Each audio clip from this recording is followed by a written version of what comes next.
All right, we are live. Oh my goodness. Welcome to the Nurse Training and Advocacy. Have you ever thought of how you are going to plan your exit out of nursing? Have you ever thought about that? Well, today we are going to talk about it because I just retired and I want to share with you how I came to that decision. Nursing is the love of my life. I don't know if some of you had heard, I did consider a career in medicine when I was younger, and I grew up in the Caribbean. My mom was a single mom. Hi, Lolita. And when you are a family of immigrant, especially if you were raised by a single parent, they have drilled into you that you needed to succeed. So my plan or my mom's plans were for me to become a doctor, and I was on a path to become a doctor. But at that time in the 80s, families wanted their kids to go to the United States, and because the United States, like it still is, was the draw. It was the dream. It was like if you went there, you were going to make something of yourself. And I went to school with a bunch of nuns, and I think they gave me the best education I could have had. My mom did pay for me to go to school, and they instilled in me the desire to excel and to be the best that I could be. And I think whatever I am today, I owe it to those nuns who kind of formed me and poured into me everything they had. And I am very grateful. So when I moved to the United States alone, it's a long story. One of these days I will tell that story, but it was full of twists and turns. It wasn't all, roses and garlands. It was really tough. I was here in the US by myself. I lived with a family I didn't know, and I had to make my own way. So it was a little bit difficult, even though my mom did help in the beginning.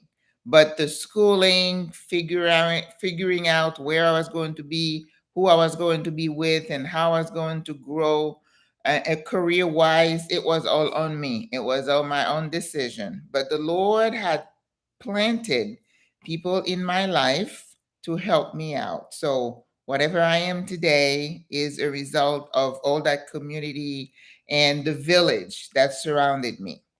So today I want to talk about retirement. And you come to the United States and you get caught into this web of success that you have to work so many hours, you got to strive. So you're pushing. And I said before, it is a trap. It's a trap that you have to own a home. I remember going to Massachusetts to visit a cousin of mine, and I met this woman who was a CNA, and she had a three-story big house. And my cousin, who's a nurse, her house was more modest. And I said, "How is this woman able to afford this house?" She said, "Oh my goodness, she has three jobs."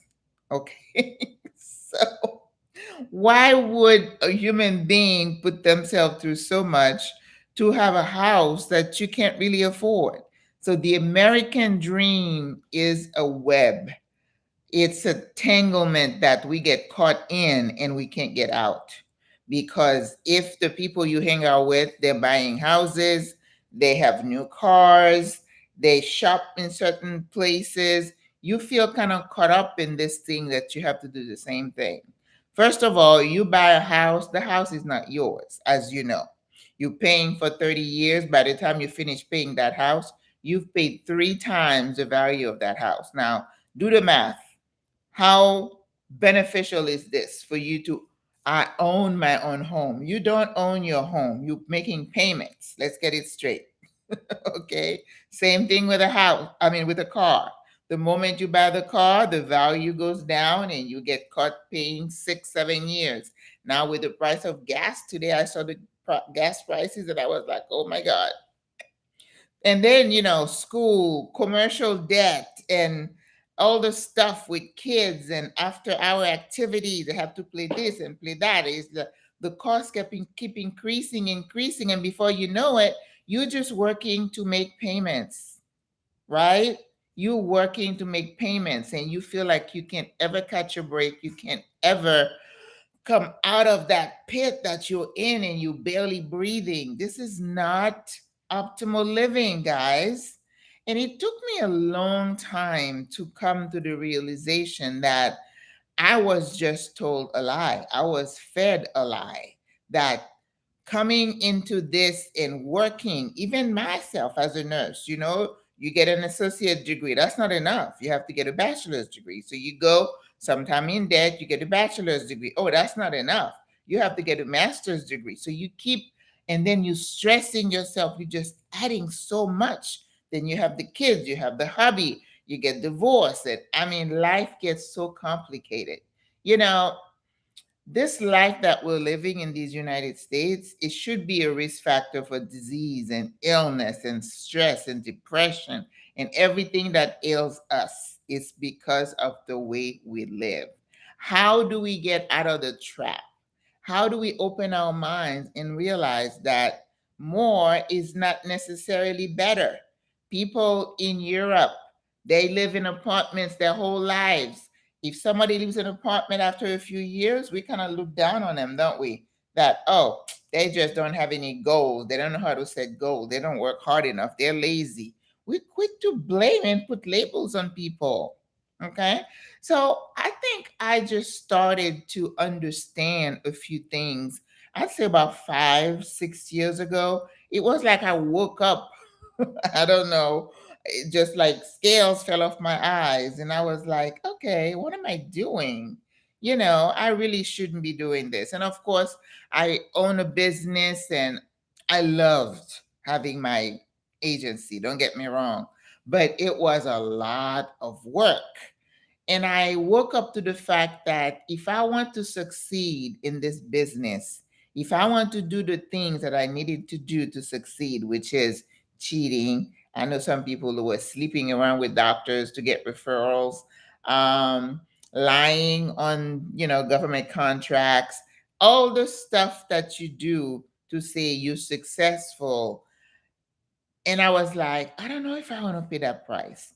I remember reading a business book about this guy, and I even would adopt some of his philosophies of business and building teams and everything. And then I said to someone, and I was reading that, and I said, how did he die? How did he die? They said he sat at his desk, had a major heart attack, and I was like, okay. So he wrote a book. He created these theories, and he didn't live to see any of them. Come on. It was like, okay, stop. Enough of this nonsense. This is not good. We need to simplify our lives, right? So I did the thing about going back to school, becoming a nursing. After I lost a lot of my money, in my restaurant. Those of you who knew I had my restaurant, I was like, well, I need to find a way to, replace some of that money. And I said, okay, I could, get into more debt. No, not an option. I can do another business, maybe a franchise. Not an option. So I went back to school and became a nurse practitioner with the idea that maybe the salary I made as a nurse practitioner would help compensate for some of my losses. That didn't happen. All I found in this career, this last career that I had, was I was working 60 plus hours a week. I would start working like maybe around 10, and I would be on the computer till about 1, 2 o'clock in the morning, Monday through Friday. I thought I would have a social life after I quit working weekends, which is what I was doing. I didn't.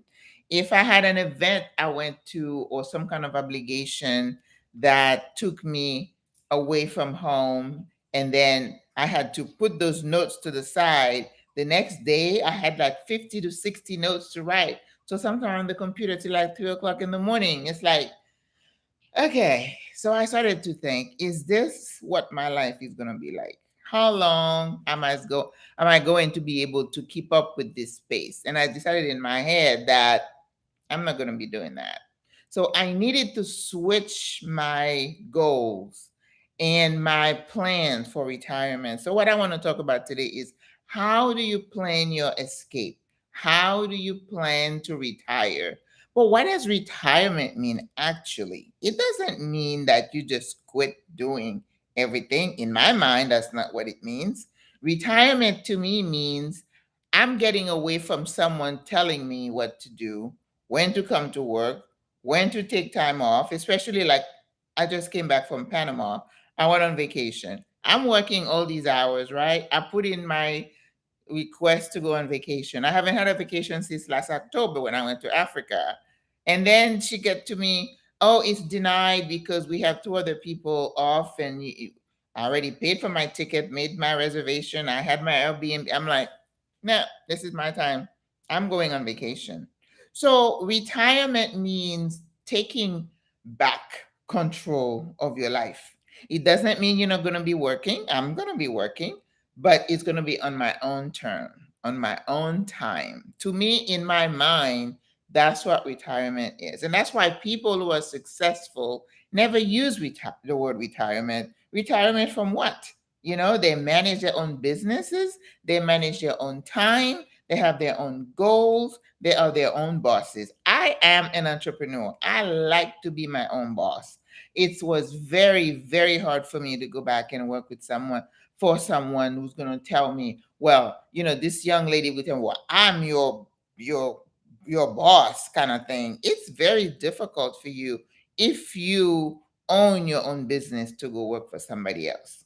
So, what do we need to do in order to become this independent minded person that is who is in control, in charge? Okay. First of all, you have to kind of understand who you are. I tell people, you know, they have a lot of personality tests. If you don't know who you are and what makes you tick and how you function, how your mind works, I really encourage you to take one of those tests. I think they're online. When I was working, I did one that called DISC, and they have a lot of different ones. It's really good to know who you are and how you function, how your brain works. There is no right or wrong. Everybody's different. The Lord has created us differently. So learn to appreciate who you are and then channel your energies, your activities to accentuate the things that, you know, make you who you are. I am a very independent minded person. I knew that from the time I was wee little girl, right? Somebody said I was a born leader. I don't know. I said that leaders can be born or made or a combination. I think I'm a combination.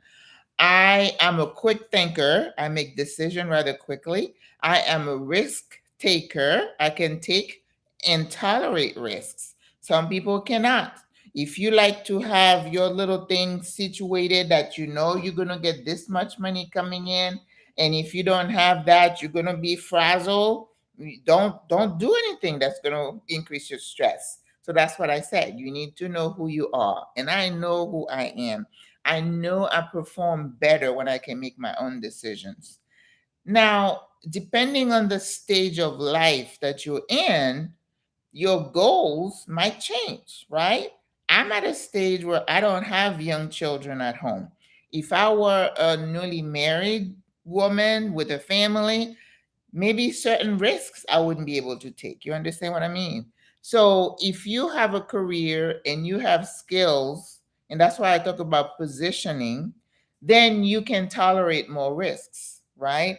Maybe you can live with less. Maybe not buying a home when you're in your 40s, a home that you can afford, is really not a goal that you need to pursue. You understand? You have to come to that place where you're going to be okay with less. And if COVID has taught us anything, I had COVID. When people talk about, oh, I go to the see a patient and he's like, "Well, take your mask off. I can hear you." I said, "I'm sorry, sir. My mask stays on." It could be because I've had COVID. I'm more, into the mask thing because I don't want to get that thing again. It was not pleasant. So if COVID has taught us anything, is that, I mean, we knew that already, but life is so fleeting, right? We don't know how long we have.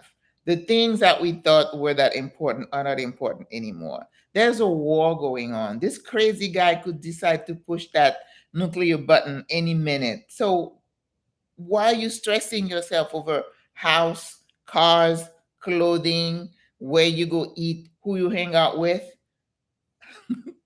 Hopefully, you're learning some wisdom to tell you that those things don't matter, right? What matters to you at your stage in life? In my stage in life, my kids are grown, thank God. They're all able to take care of themselves, thank God. But it's just me and the dog. So, what can I live with? How can I simplify my life? I have this house, this more house than I need, right? Do I really need a house? I don't know. I like my house, but if I didn't have it, I'd be okay. I'd be okay. So, how did I come to the point that I said, enough is enough? I'm going on my vacation. I am going to take care of my own time. I'm going to be in charge of my own time. I don't want somebody telling me what to do when I can take a vacation. But you don't just get up one day and say, I'm quitting.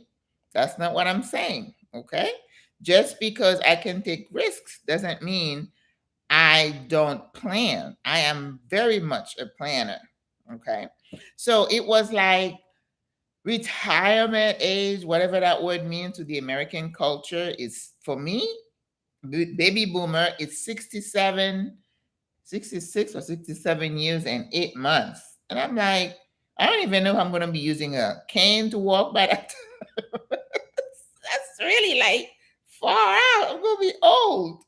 Especially, I've been watching a lot of videos of funerals and people in their in last days, and it's like, okay, when you get to be that age, those kind of things become more prevalent, and you start thinking about them a lot. Oh, Lulu wants to say hello. Say hi, Lulu. Hi, Lulu. Hi, Lulu. I picked her up from the sitter today. She was at a sitter while I was on vacation. But anyway, so I plan the things that are important to women my age, right? Health. So health insurance. And we know a lot of us, we stay in jobs usually because we need the benefits. And the job knows that. So they're treating you a certain way, telling you what they want you to do, controlling you because they say, oh, she needs this job. Now, you could do another job, but you need this insurance. So, how about researching whatever other options you may have? I did that. And I know that if I do retire, I may become a nomad. I may not be here full time. I may travel here and there. And that's very appealing to me because I am in love with learning about other cultures. And I want to do things like that while I still have health and I'm able to walk around and explore and learn. So I will be a nomad. So I needed to find a portable type of insurance. And I did. I researched it, and Cigna has a plan that, I mean, it's not cheap, but I can really pick and choose whether I want major medical, whether I want those regular visits or not. And depending on where you are, those services may be a lot cheaper. I think everything is cheaper anywhere else but here in the US. I went to England and learned about the NHS, the National Health Service, that the way I didn't study the Canadian healthcare system, but they kind of about the same. And Americans, they put their noses down on England and Canada. Oh, you have to wait so long for this. You have to wait too long for that. But you know what? If you have to wait to have a knee done, that is an elective kind of surgery, it's okay. If you have an emergency, they will take care of you. I'm telling you, in France, if you have a baby, they send a nurse to teach you how to breastfeed. They send a nurse to teach you how to take care of these babies. In Germany, I think moms have like 6 months paid leave after they work. In America, we have it worse. But yet we go around thinking that we are the creme de la creme who have everything now. Everything is not hunky dory in these United States. Healthcare is horrible. We spend so much money on healthcare, but we have the worst outcome. People are doing worse. Okay? So I did get some kind of health insurance. So it's like, you can't hold that over me. I got this. Check. All right. In terms of house, like I said, I could be a nomad. I don't need, to stay here if I don't have to. What about work? How are you going to support yourself? Well, if you retire, you're either going to take early retirement, which I did, and then you have to find a way to supplement what you have. So, what is your lifestyle going to be? You got to sit down, do the math, and see, okay, if I get in this much, can I live on that? Now, the average Social Security for an American is about $1,500, $1,600. So you have to ask yourself, can I live on that? Probably not in America, but somewhere else, in Vietnam, in somewhere in Costa Rica, or somewhere in South America, somewhere in Africa, you can live with that. And of course, if you're in your 40s, I'm sorry, this doesn't really apply to you. If you're in your 40s and you still have a long way to retirement, then you may have to figure out, do I have real estate? Am I going to get real estate income? Am I going to invest in Bitcoin? Now, I'm not a Bitcoin investor, but are you going to invest your little money? Whatever you need to do, you have to plan. And your planning can be 5, 10 years out. But planning you have to do. If you are happy with the job that you're doing and with how you treated, and nothing bothers you, and you can go on for 10, 15 more years doing it, more power to you. I just got to a point where I was like, I don't think I can do this particular job, being on the computer 6, 7 hours a day every single night for the next 3 years. I couldn't do it. I couldn't do it. So I had to make some changes. I had to start planning, and I did. And last week was my last day working full time for anyone. So, retirement to me doesn't mean, as I said, that you quit working. It means that I'm in control of my own time. So I can pick and choose what kind of work I want to do. I don't want full time work because I don't want someone to tell me to dictate what I can and what I can't do. So I'm open to different things. So that's why you have to open your mind and be willing to explore other avenues of making money.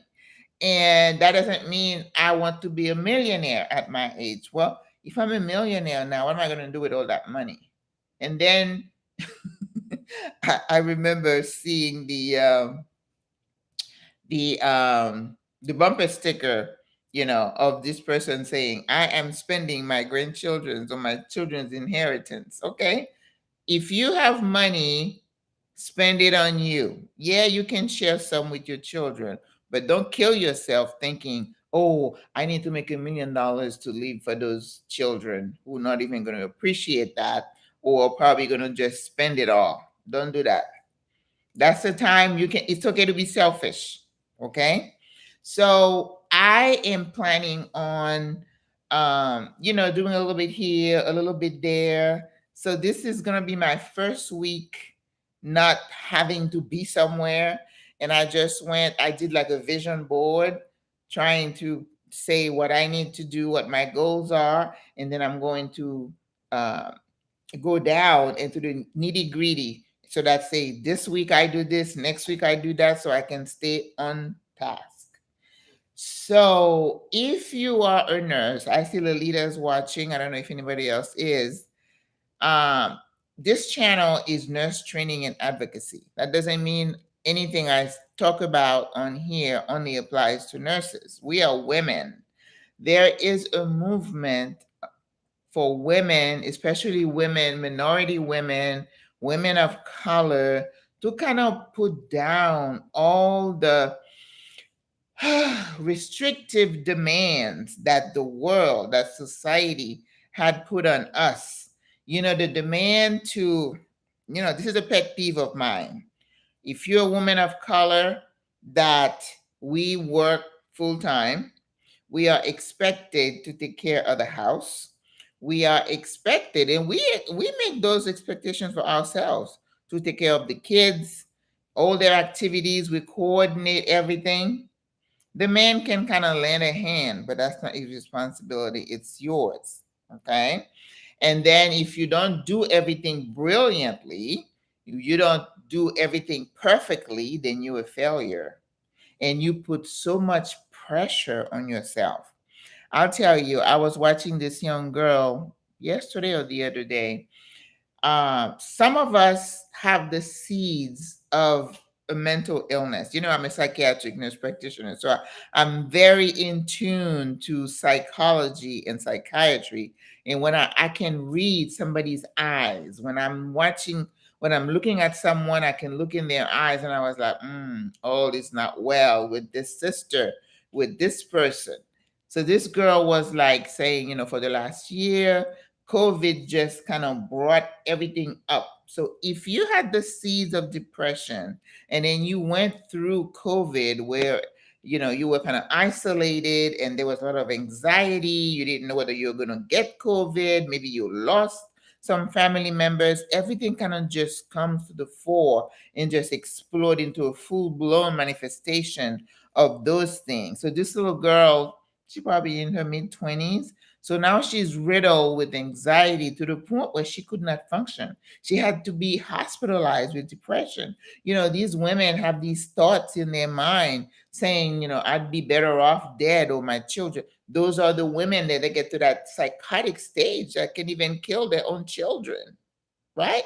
This society contributes to all this stuff, and we buy it, we internalize it, we believe it, and then we kind of put ourselves down. We just put so much pressure on ourselves. Oh, I'm a terrible mother. I'm not a good wife because my husband cheated on me. I'm not pretty enough. I'm fat. We get so much in the media.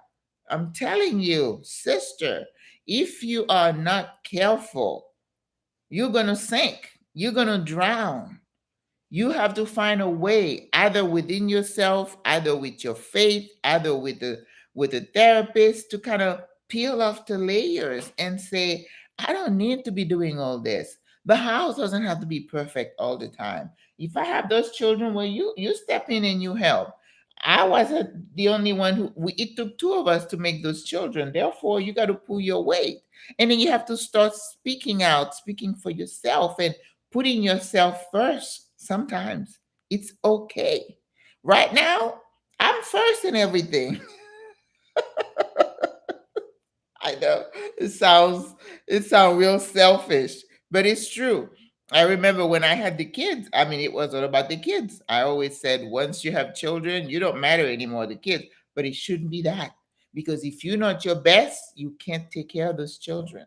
But if we're older, there's no sense beating a dead horse. There's no sense going back and saying, oh, I should have done this. I didn't do that.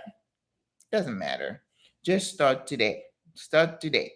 Start putting yourself first. Start taking inventory of your life. Start thinking, what do I want? How do I want to live my life? What makes me happy? What brings me joy? Know thyself. And then put a plan in place. Put a plan in place and decide what you need and what you can live without. Okay? Like me, I haven't shopped in a long time. All these suits and high heels, I don't know. I don't need any of that anymore. So it's like I'm going to find a way to sell all this stuff or give it away. I don't need it. Minimalist living is so freeing. There's a family, I know, a family of five. young families in their 30s, they're professionals, lawyers, they sold their house, pulled the kids out of school. They decided they were going to travel the world. And I just say, go for it. They are risk takers. Not everybody can do that, but they're doing it because they don't want to have any regret. They want to have freedom and they want to open the kids' mind to the world, to society, to see that there's a bigger world out there. So, as nurse training, I know my main goal on this channel is to train nursing supervisors to be the best supervisor they can be. But I also want nurses, women especially, to start thinking ahead as to how you want to live your best life. Taking time to smell the roses, taking time to enjoy life and not feel so rushed all the time. In fact, there's a girl called Stephanie Perry. If you ever have a chance, go check her channel. She's all about showing women to take a sabbatical. I know a lot of nurses are burnout, especially with COVID. A lot of things have happened, and a lot of nurses are leaving nursing. I guess I'm one of them, but I'm still a nurse. I'm going to do some teaching. I'm going to be doing some other things. So I'm still nursing. So I haven't retired from nursing. But a lot of us are having to leave certain of employment, certain types of employment, like I did, because it doesn't serve me. It doesn't serve me. I love the patients, but I hated that paperwork and I hated to be, you know, attached to this computer. I don't want to live my life like that. So I made a choice. So have the courage to make the tough decision and decide what it is that you can live with so you can live your best life. So this is all I had today. I just wanted you to understand my journey, how I came to my decision, and how you too can get to that point where you can make your own decision on how you want to live your life because we only have one life to live and we don't ever want to live with regret. Don't live with regret. Okay? Lalita, it's so nice to see you. I know I see you on Facebook sometimes, and I know you're doing well over there on the other side of the bay. So I'm still gonna plan on being on every Saturday. So I'm gonna try to be to post like a little short video, maybe once or twice a day, to just to kind of keep people in the loop. And I definitely now I'm gonna have time to finish my course on training the nursing supervisors. So this is what I have in stock for myself. So if you are on YouTube, please go ahead and subscribe to the channel, Nurse Training and Advocacy. Cheryl Love. Hi, Cheryl. Thank you. I know it's for nurses, but you understand because you made that choice for yourself. So I'm watching you. I'm copying you. So Cheryl, we met in Panama. That's wonderful.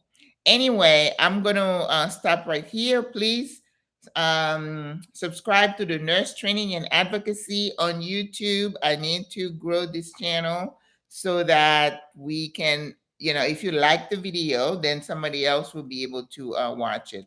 And all my lives, I keep them on forever, so they can always do what is that? Replay, right? A replay. All right, guys. Nice to see you guys. Have a good afternoon. Bye.